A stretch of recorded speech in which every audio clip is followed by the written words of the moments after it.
DM right here. Okay. Yeah, Nero did that last week with Aaron O'Brien, and I was like, oh wow, like we don't have to say it. All right. Yep, here's the official copy. Oh, cool. Talking shows when trauma. Do I need to show that?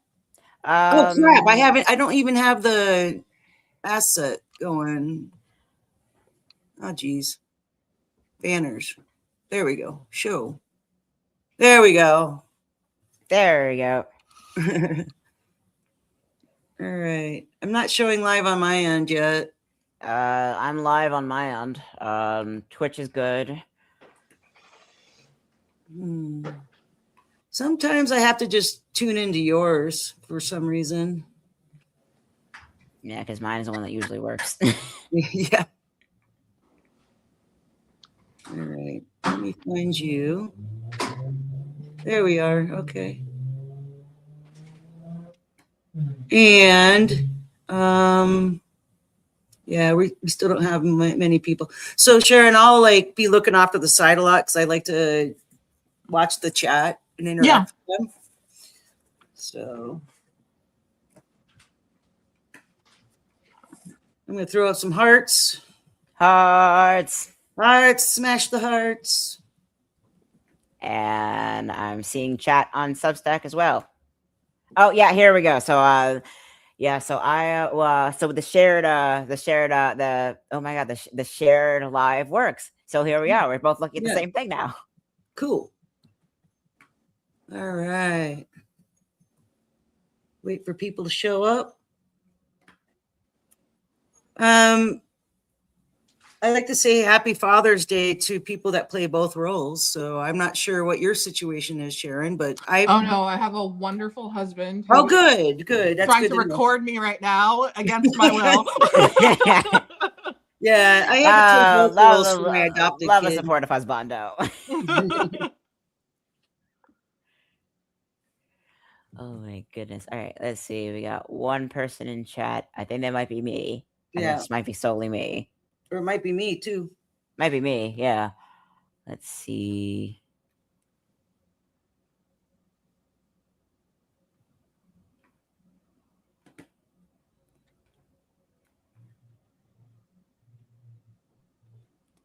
Yep, so there's the live right there. Oh,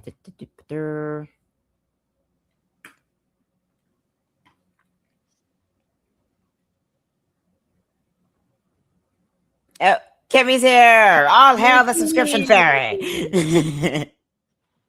Kimmy's always with us. I love that. Kimmy's always with us. Kimmy's wonderful. I'm still not seeing people joining on. I might have to refresh.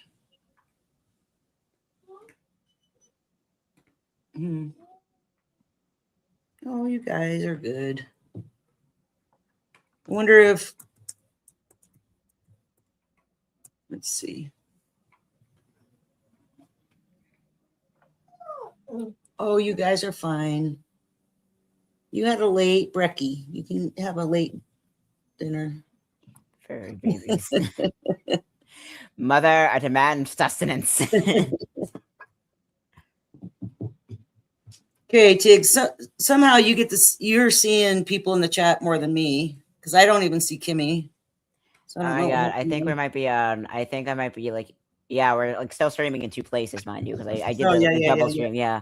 Okay. So this is like my stream that I see Kimmy in. Hello, Kimmy.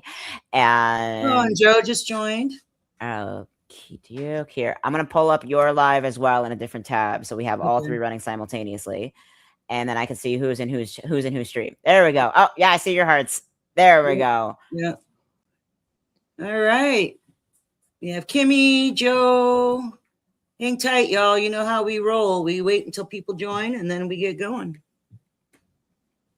Joe's here. Yay. Yeah, I just saw that. I think we might have a little bit of a lag between us.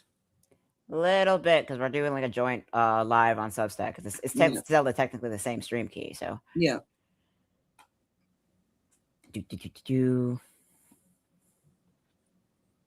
Sharon, we have Kimmy says, hi, Sharon. Nice to meet you. Oh, hi. Thanks for joining. Oh, yeah, Sharon, can you see the chat? You can't see the chat, can you yet? No. I think I can, but then it covers my screen. Oh, yes, yeah, iPad. You're on iPad, so yeah. And too, Sharon, like if some of the chat has like questions or comments, we'll present them to you. Absolutely. Yeah.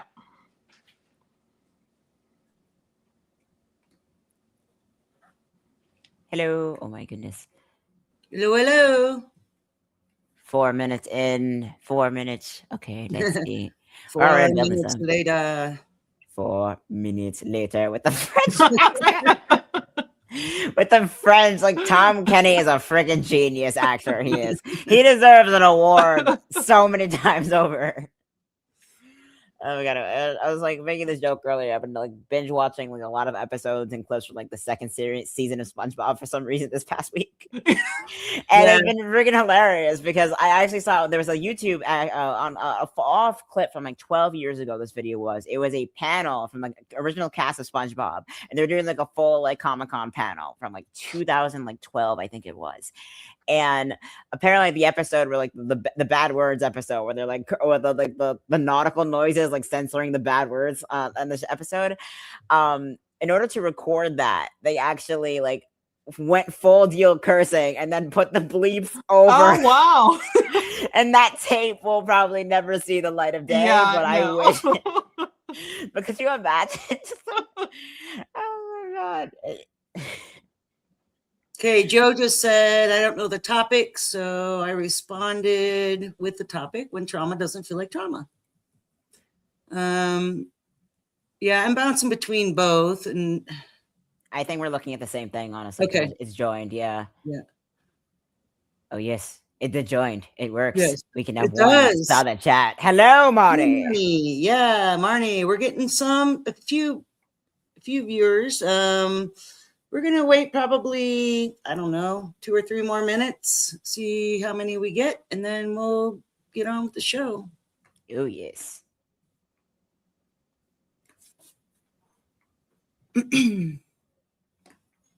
So, Tig, are you going to do the recorded disclaimer, or are you going to just verbalize it?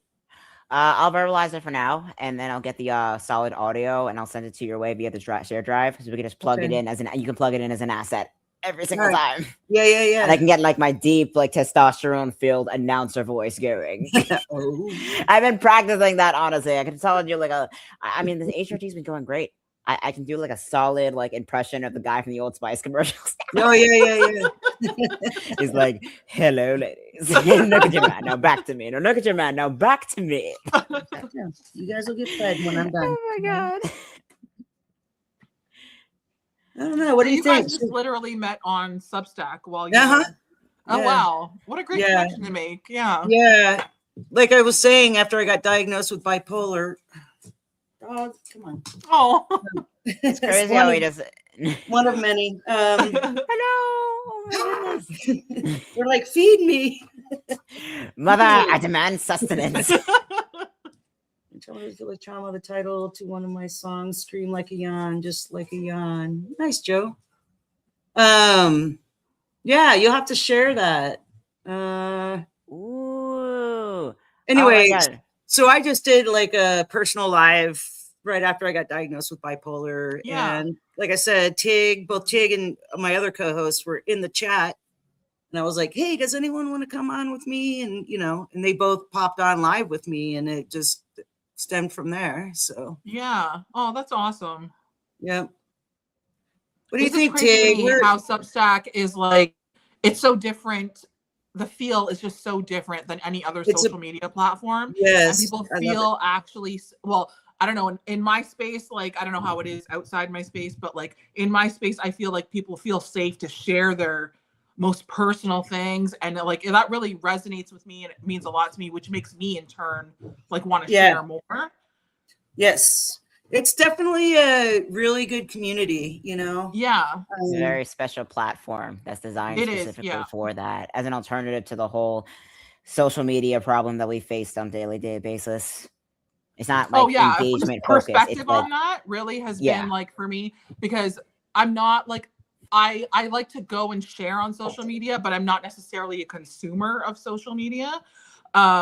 So you'll see me like I have very few people that I follow, but like I love to share, but I'm not necessarily scrolling endlessly all the time.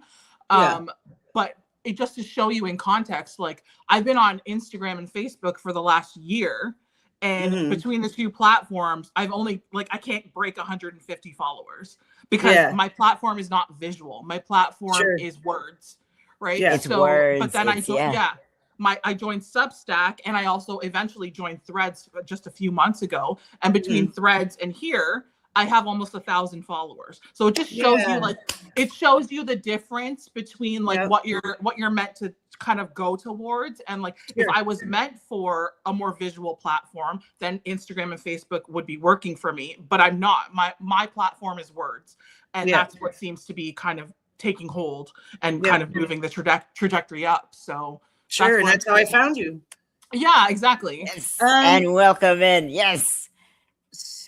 Tig, so we have a few in here. We have Marnie, Kimmy, Joe, Stephen, Tamara, or Tamara. Oh, yes. I think we actually have a solid batch to get started.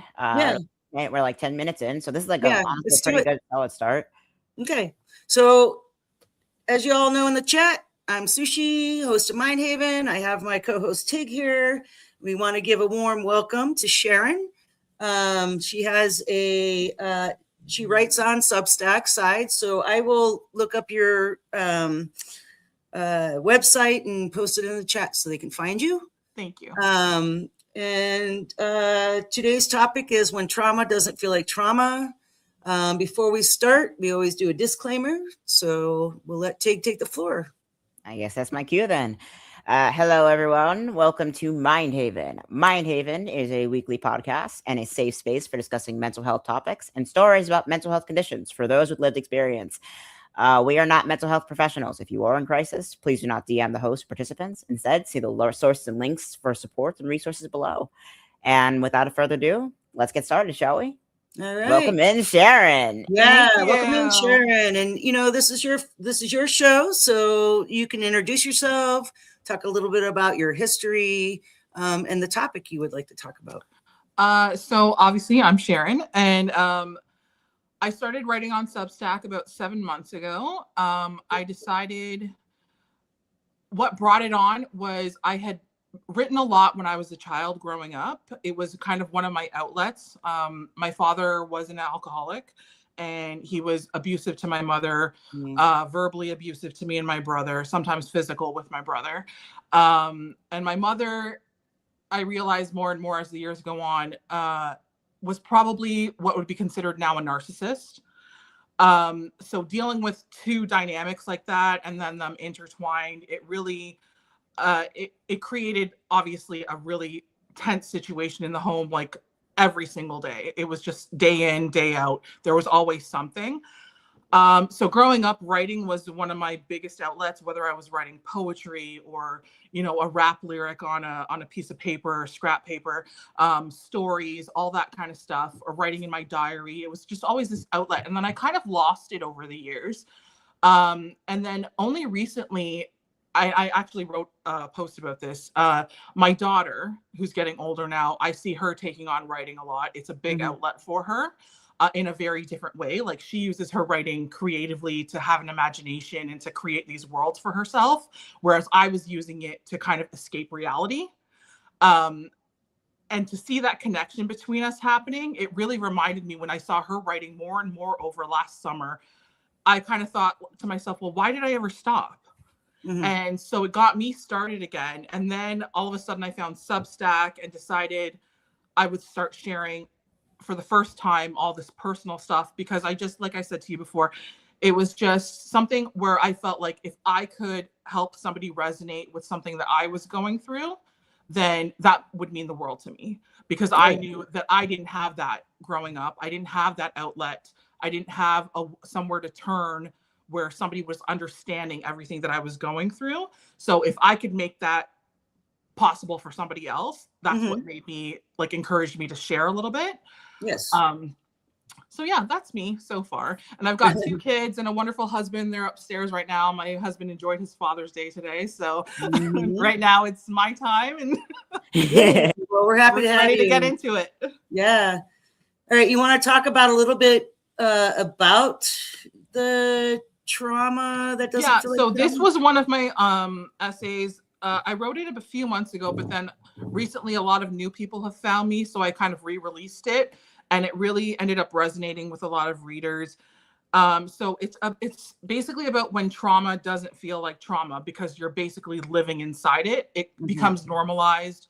So many things that, you know, are dysfunctional suddenly become like, oh, what are you talking about? You become the black sheep when you're the one calling out the bad behavior. And honestly, it's a reason why I ended up having to go no contact with my parents eventually,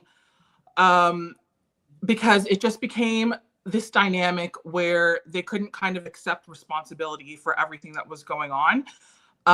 And being in that environment, once I became a mother, I couldn't do it anymore.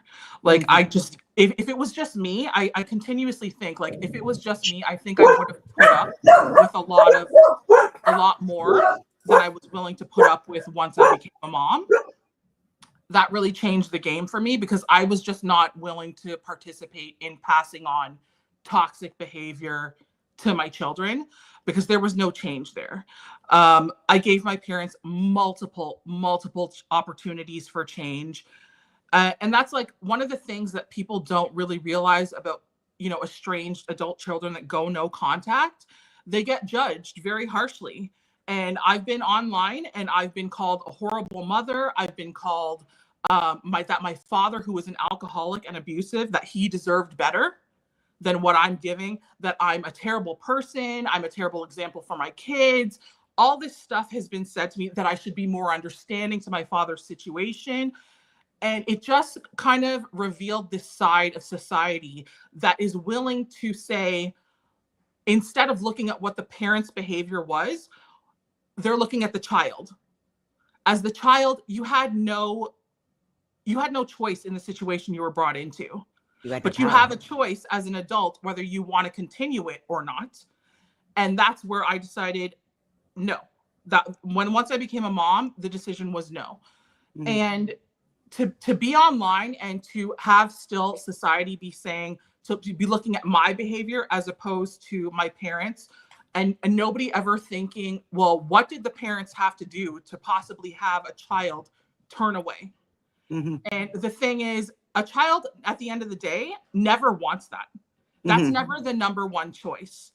A child has often spent a lifetime trying to repair, giving endless second chances, and trying to do everything they possibly can to hold the relationship together at the expense of themselves, to try and keep it together before they finally say, I'm done. And it's just so often that online, and even within my own extended family dynamic, it's been, but they're your parents, but they're your mother, but they're your father. Okay, but have you looked at what they have done to cause what is happening between us now? It's only about the child is ungrateful and unwilling to participate. Oh, you have to forgive and forget. They did the best they could. That's a big one. And sure, do I think in some ways my parents did the best that they could? Sure. But at the end of the day, the best that they could do still wasn't enough. And at the end of you kind of have to make that decision. As harsh as that can sound, your best isn't enough. When you're a parent, you have to realize you're shaping somebody else's future. Absolutely. And you cannot, if you're not doing your best, and to say that you're in an abusive situation, you're in an alcoholic situation, and you're living this day in, day out, having to put yourself last as the child, there comes a breaking point. And to be judged for that is heartbreaking for the child. But nobody really wants to look at that side of it. They always want to say the parent did the best they could. But then where does the child draw the line? Yep. I'd like to interject real quick. It kind of reminds me of my adopted daughter and myself. recently, it was a big ugly divorce, and I adopted this child before the divorce and had to sell a house and move in with people and things. And, you know, this was before I got diagnosed with bipolar disorder, and I was all over the place emotionally. And anyway, so my kiddo's 18 now, but like they were 16 when the divorce happened, and we lived with their biological aunt for a year. But it came to the point where I was so distraught and all over the place mentally that the child literally like quit, like disowned me for a minute. Yeah. You know what I mean? Because I was not being attentive to their needs. I was more like trying to figure myself out, right? So it's kind of like, I get what you're saying in that respect. I mean, we're back to our relationship now, but yeah. The difference I'm hearing there, though, is that you sound like you're aware of the situation.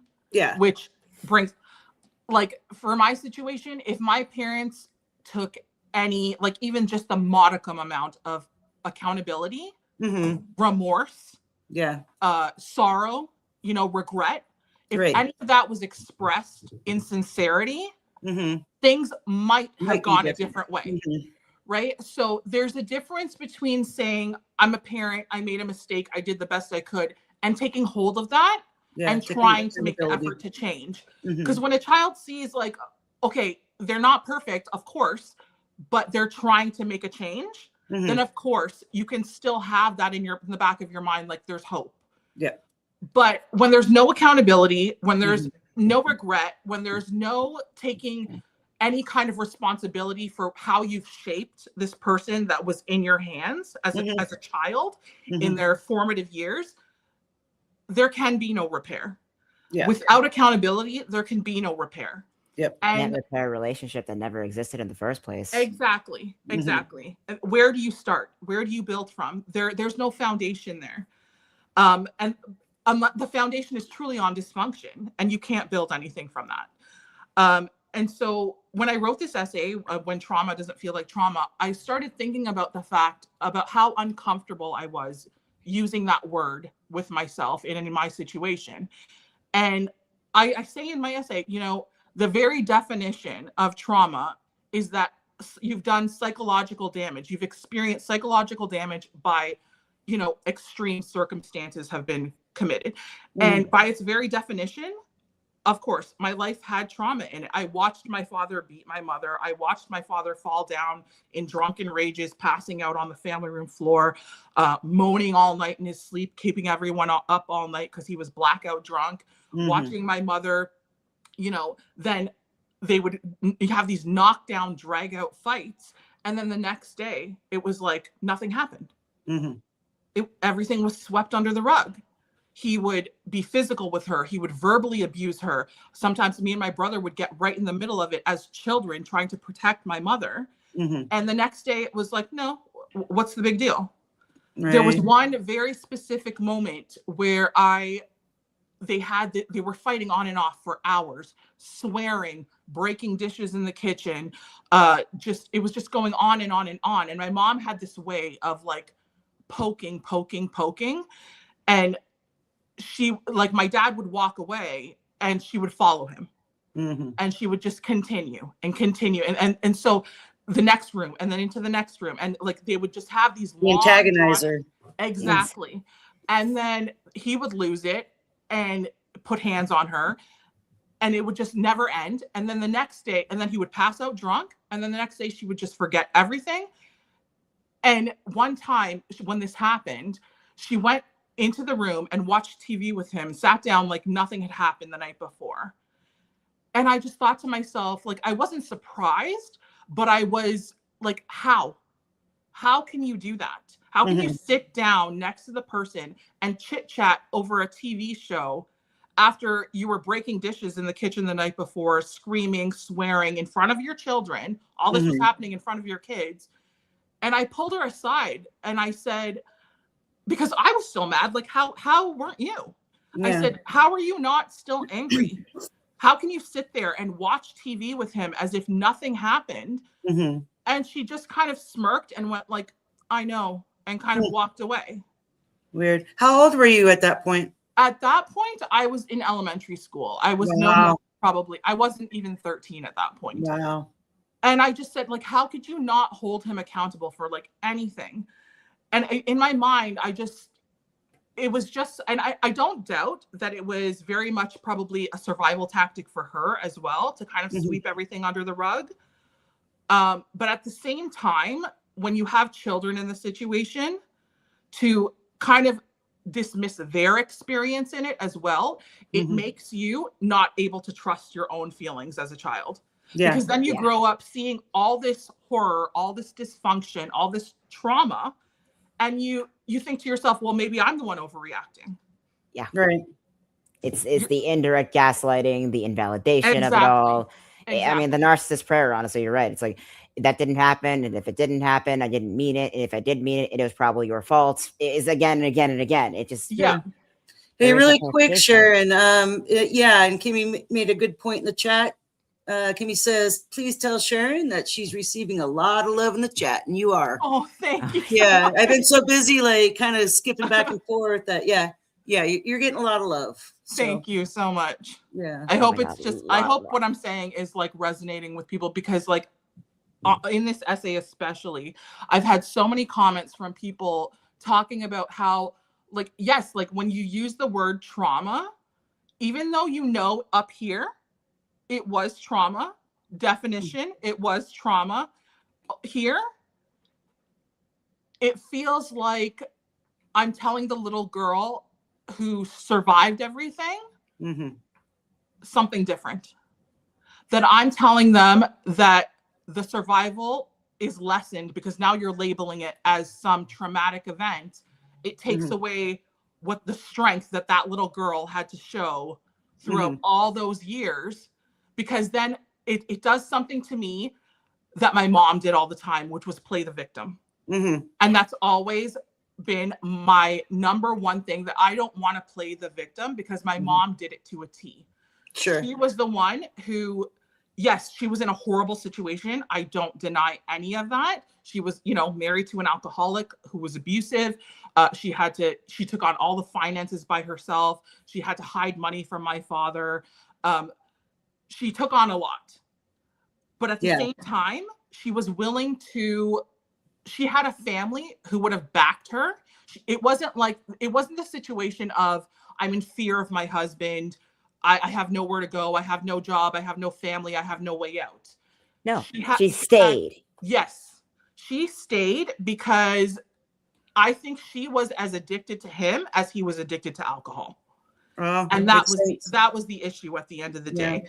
Was he the breadwinner? Like, did she depend on him? They both worked, and my mom worked at the bank actually, and she had a very high position, and they offered her management positions many times. And she did work hard. She didn't drive, so she was going downtown back and forth, taking the train to and from. So she was out of the house from 7 o'clock until 7 p.m. at night. And I was waiting for her on that porch at 7 p.m. at night. On the porch, just a ball of anxiety almost every day, making her promise as she walked in the door, please don't start a fight. Please don't start a fight. And she would promise me all the time. And then she'd walk in and she would start right away. It wouldn't take more than 10 minutes. And she had all the backing in the world. She had siblings that lived within 10 minutes of us. And if it wasn't for my extended family, my life would look very, very different. I would have probably repeated the cycle myself if it wasn't for that extended family that showed me something different. But she had people willing to take us in. She had a good job. So it wasn't the typical, and my father too, at the end of the day, it wasn't my father putting her in fear. My father, yes, they got physical over alcohol, because at the end of the day, she would try to often stop him from drinking more, taking that next drink. And he would get angry. He'd be drunk. He'd get angry and get physical. Like, no, you're not going to take my bottle away. You're not going to hide it from me. You're not going to do this. But he, at the end of the day, would say right in front of me and my brother, if you want a divorce, because that was her thing, she would threaten divorce often. Knowing she would never follow through. But she would threaten it. And every time she did, he wouldn't say, it wasn't one of these, oh, if you leave, I'll try to find you and kill you. It was, oh, fine. You want to leave? Sell the house, give me half the money, and I'm gone. Yeah. She needed the control. Yeah. And she got off in the control. Absolutely. Absolutely. And even though she had the help, she had the support, she had the financial side on her, like she had a good job, she was unwilling and just unwilling to do anything about it, to change the situation. My brother and I would be crying in her bedroom, begging her to leave. I don't even know how often. And it just would to no avail. And it was at the cost of her children. It was at the cost of her own mental health in the end. And my father ran the show. So yeah. She liked the control. It was chaos and dysfunction and danger. Yes, absolutely. But it was her chaotic dysfunction and danger. And that's she would why tell she anybody who listened. Anybody who listened, this is what he's putting me through. This is what I'm going through. It was a show at the end of the day for her. Sure. To have something to say, like, oh, look at what he's doing to me. Look at what he's doing to me. Okay, well, here's your solution. Let's find a solution together, whether it was her siblings, whether it was me and my brother. Let's find a solution together. No. She continued to play the victim. And that was why when I wrote this post and when I wrote this essay, using the word trauma made me feel like I was trying to say that I was a victim. And watching my mother play that role my entire life really just makes me feel like if I do that, I'm trying to tell people, hey, feel sorry for me. Look at me. Look at what I've been through. And that's just not me. Right. Yeah. And I just, I don't want to ever make people feel like they have to feel sorry for me. And that was the big issue when I started to use this word trauma surrounding my writing. Right. I was like, well, it is, but why am I so uncomfortable using it? It is, but it's you're reflecting back in and like reliving, but also that but also that association between victimhood and willful powerlessness. Yes. And that's not what was happening here. Exactly. Your mother had total control. She was in power. Yes. So it wasn't victimization on her part. She was in control. It was chaos, but it was her chaos. Yes. So, and it was a victimization on your part because you didn't have that power. I had no choice. Yeah. No, you didn't have power in that situation at all. Yeah, so that's absolutely. Something you should, I think that's something like the word victim and the word trauma has been so messy in terms of their association and definitions because they're tied. They completely disregard who has power in the situation and who doesn't. Yeah. Yes. So absolutely. my other co-host I see is commenting on the YouTube side. Hey, Nero, by the way. Hey, Nero. So Nero says a couple things, trauma bonding, and I am so sorry. And then the next line is addicted to him is the very definition of trauma bonding. Yeah. So just wanted to put those 2 cents in. And so how's that like as a mother now? How have you used those lessons to raise your kids? So basically, once I became a mom, I knew I couldn't continue this for much longer. So I did end up going no contact about a little over a year after my daughter was born. My husband and I, we used to live in another town about an hour away from where we live now. And when we bought this house that we're currently in, it wasn't going to be ready for 9 months. It was a new build. So back then, this was like 11 years ago.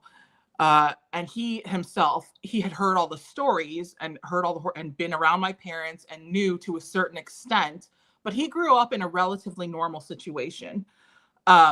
His dad wasn't around as much. He was a truck driver, but his mom, he put his mom on a pedestal. She was a great mom. She was always there. So relatively speaking, compared to me, he grew up in a normal situation, as normal as it could be. So when we were going to get ready to move into this home, there was a transition of those 9 months. Where are we going to go? And my parents have a finished basement. And so we had many conversations with them during my pregnancy and I had made it clear, this is your last chance. You're going to be grandparents now. You can either change for the sake of your grandchildren and wanting to know them and getting to know them and having a relationship with them, or if you don't, we're done. And I had had many conversations around what those boundaries would look like. Like my father had to stop drinking completely. They couldn't fight around my children. All these things were in place. So when we were going to move, my husband asked me, instead of us renting a place for those 9 months, why don't we just go stay with your parents? Because we had had those conversations previously. Things seemed to, and they were, you know, my mother started calling me weekly. She was checking me in on me while I was pregnant. So things did seem here and there on the outside to be kind of coming together. And at the end of the day, I wanted to believe that they would be different for my daughter. Sure. I wanted that because at the end of, like I said earlier, no child wants that separation from their parents. It's not something that they're the number one choice. It's the straw that broke the camel's back when they choose that. Yeah. So when I was pregnant, you know, all the things were coming into place. My husband finally said, you know, like, it's going to save us a lot of money. We're starting a family. Let's kind of try to do this. It's only going to be for a few months. We know there's an end date. So let's just try it. So we did. And I don't regret it because it's still like, it showed me the fact that they couldn't change. So, and I am grateful for the fact that my daughter was a newborn and she'll never remember being there. She'll never remember them. She'll never remember what happened, but it was the same thing. I moved back in to the same parents that I moved away from years before. Yeah, that's they were still fighting. My dad was still drinking, although he was hiding it better, or so he thought. I was finding bottles in the closet. I would catch him in the wine store and he would say he's chatting with a friend, but I knew he was coming home with wine at the end of the day. And then I'd find all these things and then they were just arguing. And I'm here as a new mom, a newborn baby who would never sleep unless she was attached to me. And I'm going crazy with sleep deprivation myself. And they're above me yelling, screaming, stomping. One day I just went up there and I was in tears and I begged them because I had just gotten my daughter down for a 20-minute nap and I myself wasn't able to sleep because I was pumping. So I'm trying to do this. I'm just trying to get 20 minutes where she's not on me, basically. And they start fighting. They're stomping. They're screaming. They're arguing over my dad wanting to go take this trip to India. And I come up there and I'm just begging them, please. I just got Kayla down to sleep. She hasn't slept. I haven't slept. I'm about to lose it. Can you just please be quiet? I didn't ask them to stop arguing. Just be quiet about it. Yeah, just bring it down a notch. Yeah. Take it down or take it outside or anything else. Yeah, and it all can, oh, yes, I'm sorry. As soon as I closed the basement door, they started up again. I went upstairs again. Your grandchild is sleeping. Your newborn baby grandchild is trying to sleep. Please, just take it down. No, it didn't happen. And so in that instance, I just sat there. My daughter then finally started crying. I was in the basement by myself, just bawling. And I'm breastfeeding her and just thinking, I cannot let this poison touch her. I can't. So when it was time, when our house was finally ready and it was time to move in, they came to my daughter's first birthday. We moved in a month before my daughter's first birthday. They came to her party. And after that, I just realized I don't want to pass this on to my kids. Yeah. They weren't changing. They weren't willing to change. They weren't willing to look at themselves. They weren't willing to take accountability. There was nothing I could do except cut ties. Yeah. Because it wasn't going to be good. It wasn't going to be good for me. It wasn't going to be good for my children. Yeah. And the whole situation was completely dysfunctional. Yeah. So that's kind of where it changed for me, was becoming a mom, like really showed me what I'm willing to put up with and what I'm not willing to put up with. Yeah. So that was really important. And then since then, you know, my daughter's 11 now, my son is 8. And, you know, once in a while they'll ask me like, you know, why don't we talk to your parents? Like, why don't, and I tell them age appropriately, I tell them, you know, my mommy and daddy weren't very nice to me. So the life that I had looked very different than the life that you have right now. Right. So that's what they understand. And it's just, I see them getting to the ages where I was going through certain things. At 11, I had lived more life than my daughter ever has. Right. I had you know, I was parentified. I was, you know, doing things around the house that, you know, keeping secrets from friends because they wouldn't understand, putting a smile on my face every day for school when I knew I was dying on the inside and what I was coming home to, a ball of anxiety at home, all these things. And then I look at my daughter at age 11 and she's so carefree.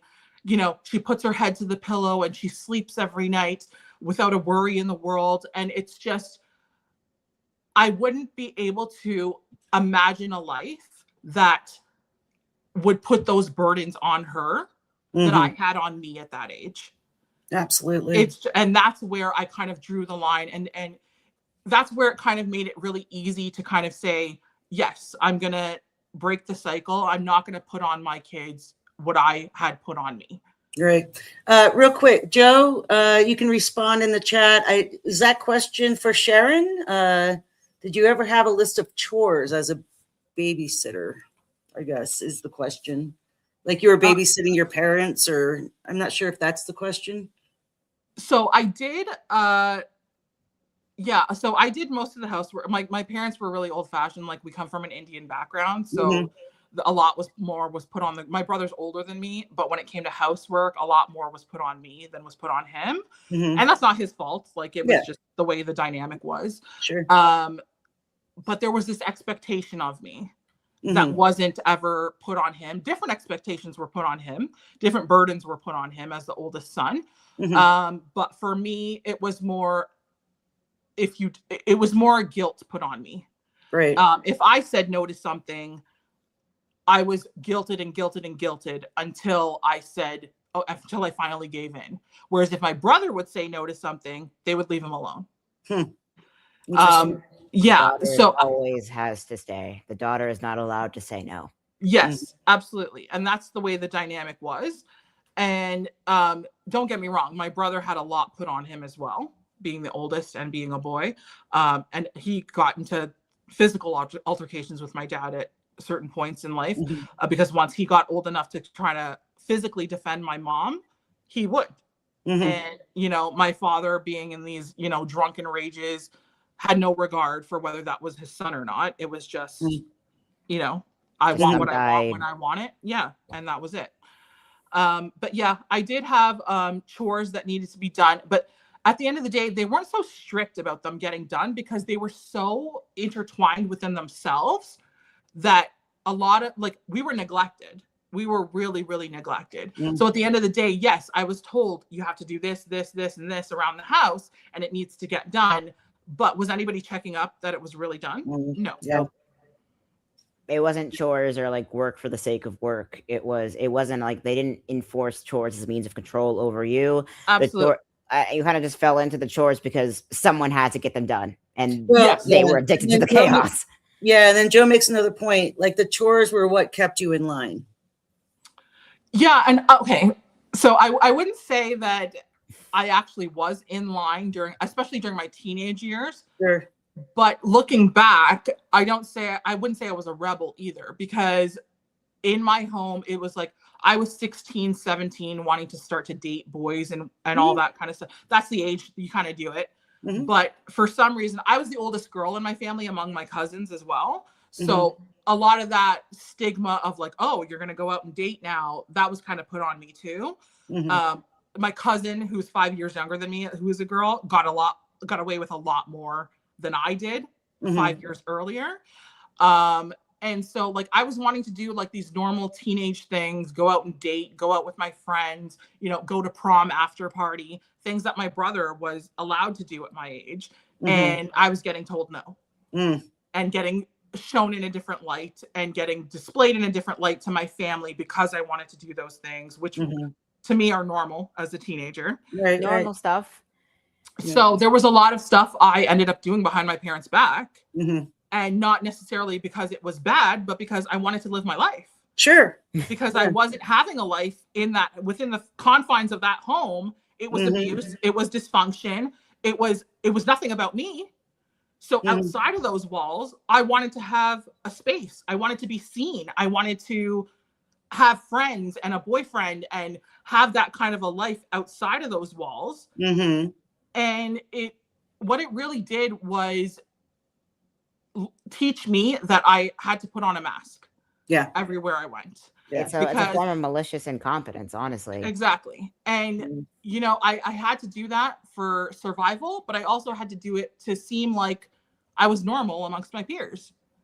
Because when you're in elementary school and you're watching your best friend, you're going to her house after school and she's hugging her mom and they're telling each other that they love each other and they want to talk to each other and they're excited to talk to each other.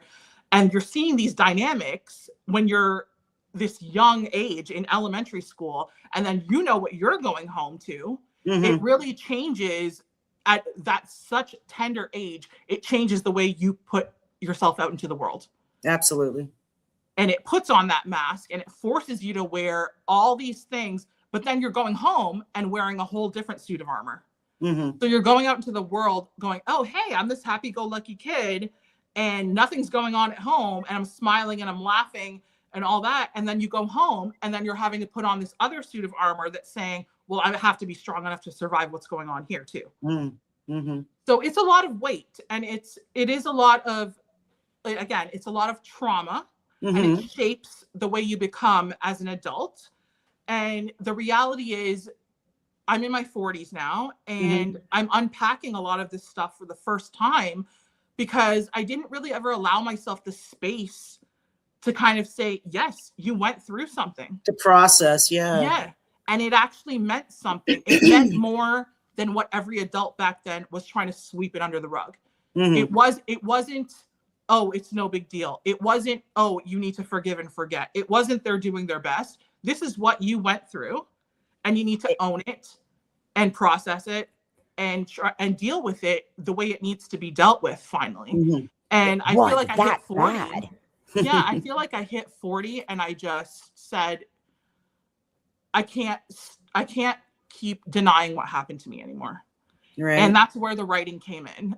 It came back in again, and it came back really heavy, and really just has me thinking every single day. Like, I'm active in notes all the time because whenever a thought pops into my head, I'm just like, yeah, you know, that happened, and it's something I hadn't processed before now, but I really need to think about how it's not about being the victim, and it's not about it being trauma.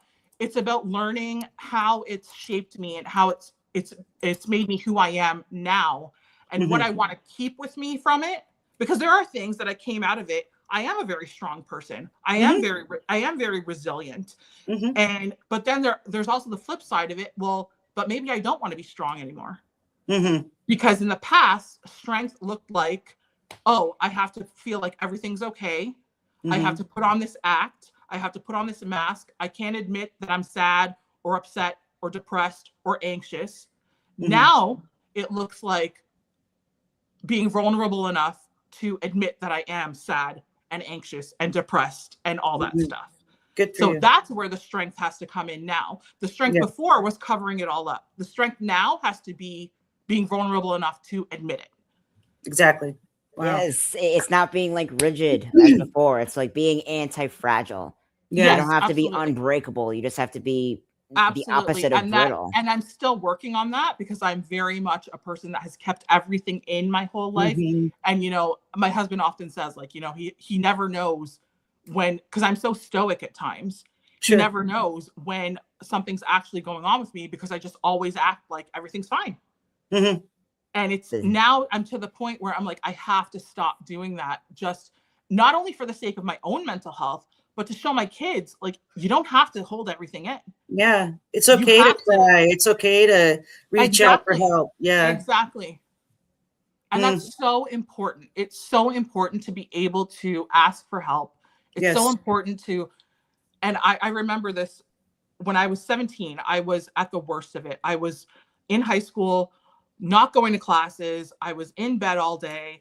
I was lying to my parents. I would tell them that my teacher was absent that day and I came home early, or that class got canceled, or whatever I could come up with. And I was coming home and just laying in bed depressed. I was self-harming.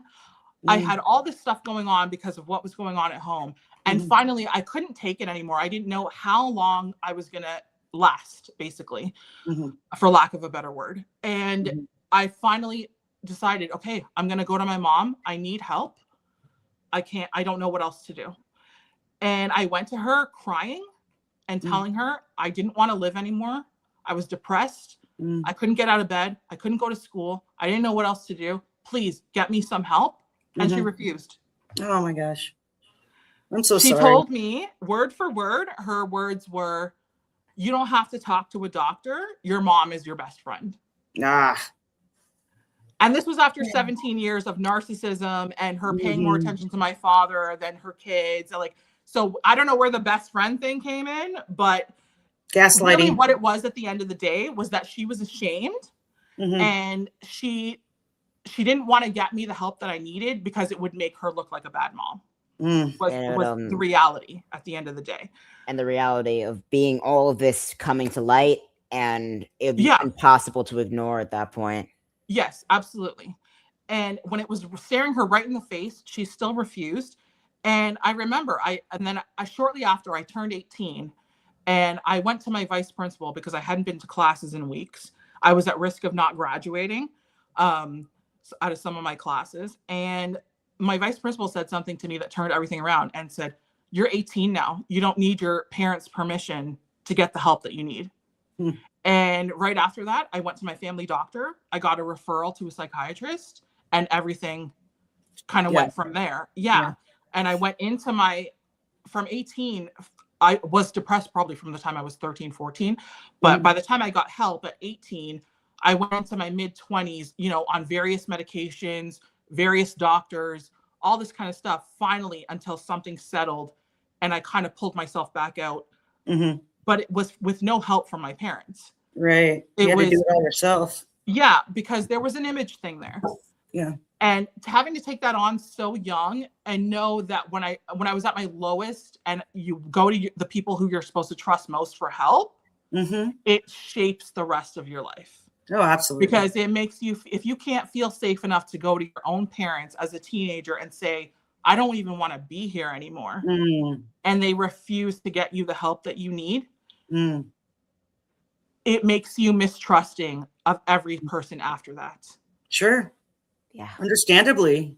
Like, I couldn't even imagine, that trauma circle that, you grew up in. I mean, I look back on my childhood and, I was a little bit pissed that my parents were so strict, but I still had a great childhood. Yeah.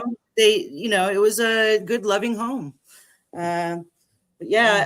are, Sharon, you are getting lots and lots more love in the chat. So much love in the chat. Yeah. Thank you. My God. And we I are want to add to the hour. Yeah. Oh, Joe asks what person listened. So when you went out to seek help on your own, who was it that listened to you? I honestly went to my family doctor. Okay. And then ended up getting a referral to a psychiatrist. And then I saw the psychiatrist for a few years. Finally found the right combination of medications. And I was really proactive after that because when I went to my vice principal and she said those words to me, it really changed everything for me because I realized if my own mother wasn't willing to save me, nobody in this world is going to. So if I want to be here, I need to really do it. Yes. And I did. And in Toronto, we have something, it's called CAMH. It's the Center for Addiction and Mental Health. So not only was I seeing a psychiatrist, I went to all the programs that he referred to me to, which was about anxiety, which was, group courses about depression, group courses about anxiety, and you're working with these other people. I even did a trial study just because I was so desperate to kind of pull myself out of this. I was on lithium for a while, which was one of the experimental studies. Yep. Didn't like that very much, but once the study was over, pretty hardcore substance. Kind of zombified there instead of kind of working through anything. Right. But yeah, once I found the right doctor and the right combination of meds, but I had to do it all on my own. Sure. And right now, in my 40s, I can look back and be proud of that. Absolutely. But at the time, it felt like I was a sinking ship and I was begging my mother to throw me you know, a buoy out into the ocean. Right. And she was saying, no. Yeah. Swim. Figure it out on your own. Yeah. Jeez. Figure it out on your own and then have the audacity to get mad at you when you did. Yep. Yeah. And have the audacity to not understand when I finally went no contact, right? Like, yeah. Right. Why are you you can't, like, you can't repair a relationship when there is no mutual understanding that both you and your kid are human beings, first and foremost.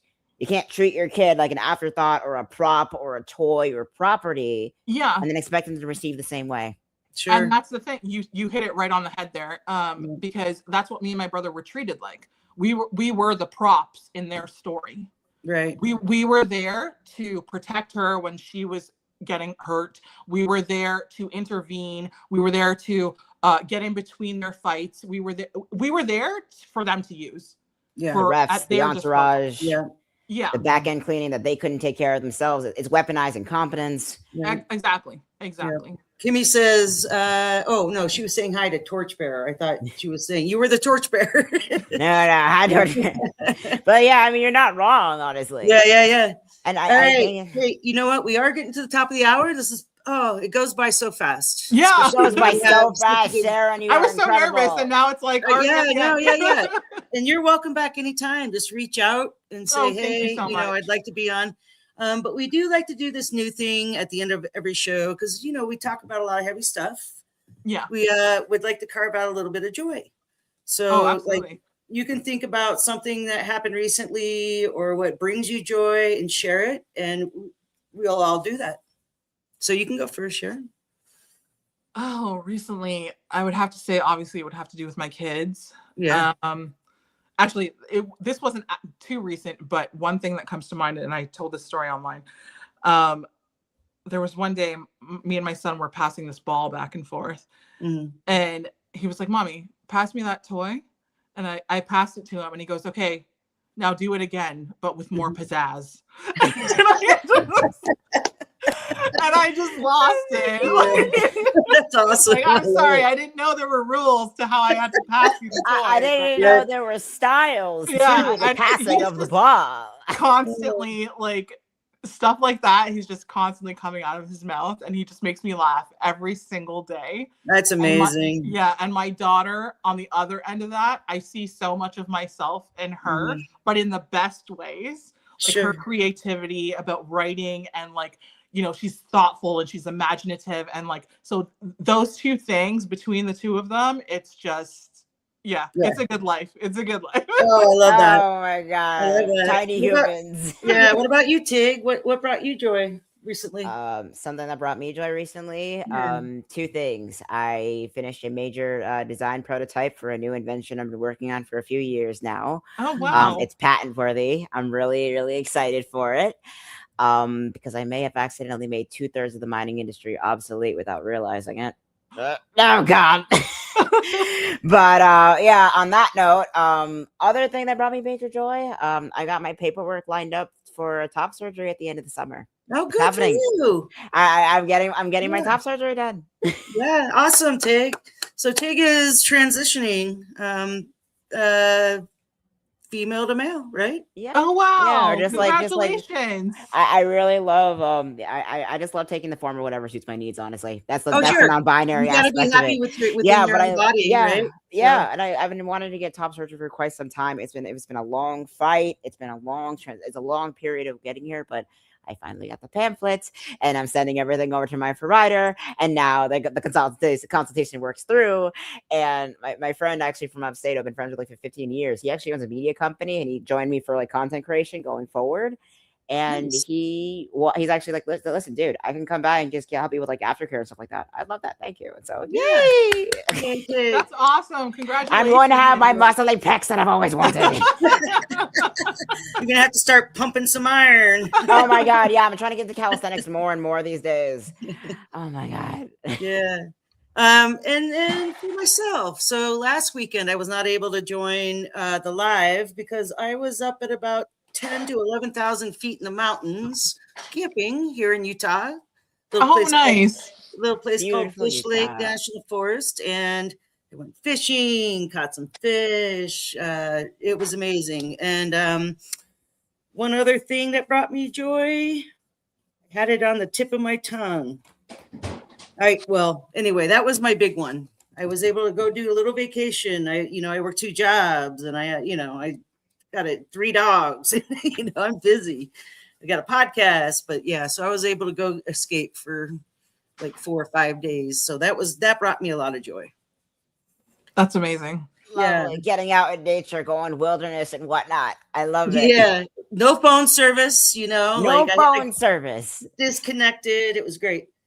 Just you and the trees. Everyone in the chat, thank you for being here. We will repost as always. And Sharon, thank you so much for sharing your story. Oh, thank you so much for having me. I appreciate it. Yeah, I'm so happy. Thank you so much for being here, Sharon. Yes, absolutely. Yeah. And anytime, if you want to talk about something else, or we can revisit the trauma situation. Absolutely, yeah. Yeah, we like to do different parts of conversations. So like part 1, part 2. But again, stick around because we're going to end the live and then we'll debrief. And then I'll let you get back to your kids. Awesome. Oh, they're in bed now, so no worries. All right. Bye, everyone. Bye, everyone in chat. Much love. And